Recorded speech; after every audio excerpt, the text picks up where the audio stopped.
ರಾಜ್ಯದಲ್ಲಿ ಧಾರಾಕಾರವಾಗಿ ಸುರಿಯುತ್ತಿರುವ ಮಳೆಗೆ ಜೋಗ್ ಫಾಲ್ಸ್ಗೆ ಜೀವ ಕಳೆ ಬಂದಿದೆ ಅಂತಲೇ ಹೇಳ್ಬೋದಾಗಿದೆ. ನೀವು ದೃಶ್ಯದಲ್ಲಿ ನೋಡಬಹುದು ಯಾವ ರೀತಿಯಾದಂಥ ಪರಿಸ್ಥಿತಿ ಇದೆ ಅಂತ.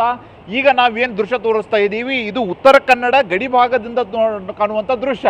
ಯಾಕೆಂದರೆ ಈಗಾಗಲೇ ನೀವೇನು ನೋಡ್ತಾ ಇದ್ದೀರಾ, ಈ ರೀತಿಯಾದಂತಹ ಶರಾವತಿ ನದಿಯಿಂದ ಫಾಲ್ಸ್ ಉಕ್ಕೋದಕ್ಕೆ ಕಾರಣ ಇವತ್ತು ಬೆಳಿಗ್ಗೆ ಲಿಂಗನಮಕ್ಕಿಯಿಂದ ಡ್ಯಾಮ್ನಿಂದ ನೀರನ್ನು ಬಿಡಲಾಗಿದೆ. ಲಿಂಗನಮಕ್ಕಿ ಡ್ಯಾಮಿನಿಂದ ಸುಮಾರು 6,000 ಕ್ಯೂಸೆಕ್ಸ್ಗೂ ಹೆಚ್ಚಿನ ನೀರನ್ನು ಬಿಟ್ಟಿರುವ ಹಿನ್ನೆಲೆಯಲ್ಲಿ ಜಲಪಾತದಲ್ಲಿ ಹೆಚ್ಚಿನ ಪ್ರಮಾಣದ ನೀರು ಹರಿತಾ ಇದೆ ಅಂತ ನೋಡ್ಬೋದು. ನೀವು ದೃಶ್ಯದಲ್ಲಿ ನೋಡ್ಬೋದು ಯಾವ ರೀತಿಯಾದಂತಹ ದೃಶ್ಯ ಇದೆ ಅಂತ. ಈ ದೃಶ್ಯವನ್ನು ನೋಡಲು ಈಗಾಗಲೇ ಬಹಳಷ್ಟು ಪ್ರವಾಸಿಗರು ಬರ್ತಾ ಇದ್ದಾರೆ. ಯಾಕೆಂದರೆ ಈಗಾಗಲೇ ಏನು ಉತ್ತರ ಕನ್ನಡ ಜಿಲ್ಲೆಯಾದಂಥ ಬಹಳಷ್ಟು ಮಳೆಯಾಗಿ ಅಲ್ಲಿರುವಂಥ ಡ್ಯಾಮ್ಗಳು ಸಹಿತ ಭರ್ತಿಯಾಗಿದೆ. ಅಷ್ಟೇ ಅಲ್ಲದೆ ಮಲೆನಾಡು ಭಾಗದಲ್ಲಿಯೂ ಸಹಿತ ಮಳೆಯ ಅಬ್ಬರ ನಿರಂತರವಾಗಿರುವ ಹಿನ್ನೆಲೆಯಲ್ಲಿ ಲಿಂಗನಮಕ್ಕಿ ಡ್ಯಾಮ್ ಪ್ರಮುಖವಾಗಿ ರಾಜ್ಯದಲ್ಲಿರುವಂಥ ಅತಿ ದೊಡ್ಡ ಡ್ಯಾಮ್ಗಳಲ್ಲಿ ಲಿಂಗನಮಕ್ಕಿ ಡ್ಯಾಮ್ ಸಹಿತ ಒಂದು.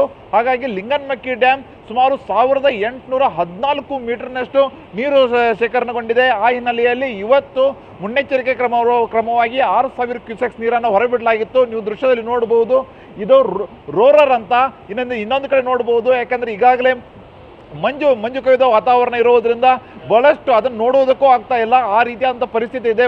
ಅಬ್ಬರದ ಮಳೆ ಮಂಜು ಈ ನಡುವೆ ಈಗ ಜೋಗ್ ಫಾಲ್ಸ್ಗೆ ಜೀವ ಕಳ ಬಂದಿದೆ ಅಂತ ಹೇಳ್ಬೋದು. ನೀವು ದೃಶ್ಯದಲ್ಲಿ ನೋಡ್ತಾ ಇದ್ದೀರಾ, ಇದು ಈಗೇನು ನೋಡ್ತಾ ಇದ್ದೀರಾ, ಇದು ರಾಕೆಟ್ ಅಂತ ಸೌಂಡ್ ಬಂದು ಕೆಳಗಡೆ ಏನು ಅಬ್ಬರಿಸ್ತಾ ಇದೆ, ಅದು ಒಂಥರ ರಾಕೆಟ್ ಅಂತ. ಸೈಡಿಗೆ ಪೂರ್ತಿಯಾಗಿ ಬಹಳಷ್ಟು ಹಾಲಿನಂತೆ ಏನು ಕಾಣ್ತಾ ಇದೆ, ಅದು ರಾಣಿ ಅಂತ. ಅನಂತರ ಇನ್ನೊಂದು ರಾಜ ಅಂತ ಇರುತ್ತೆ, ಅದು ಈ ಪಾಯಿಂಟಿಂದ ಕಾಣಲ್ಲ. ಯಾಕಂದರೆ ನಾವೀಗ ಉತ್ತರ ಕನ್ನಡ ಬಾರ್ಡ್ರ್ನಿಂದ ನೋಡ್ತಾ ಇದ್ದೀವಿ.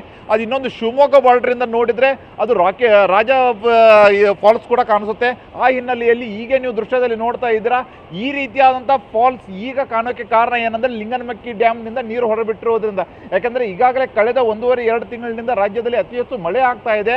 ಆದರೆ ಮೊದಲನೇ ಬಾರಿಗೆ ಲಿಂಗನಮಕ್ಕಿ ಡ್ಯಾಮ್ನಿಂದ ನೀರನ್ನು ಸಹಿತ ಹೊರಬಿಡಲಾಗಿದೆ. ಈಗಾಗಲೇ ರಾಜ್ಯದಲ್ಲಿ ಒಂದು ಕಡೆಗೆ ಅಪಾರ ಪ್ರಮಾಣದಲ್ಲಿ ಸಮಸ್ಯೆ ಆಗ್ತಾ ಇದ್ರೂ ಸಹಿತ ಇನ್ನೊಂದು ಕಡೆಗೆ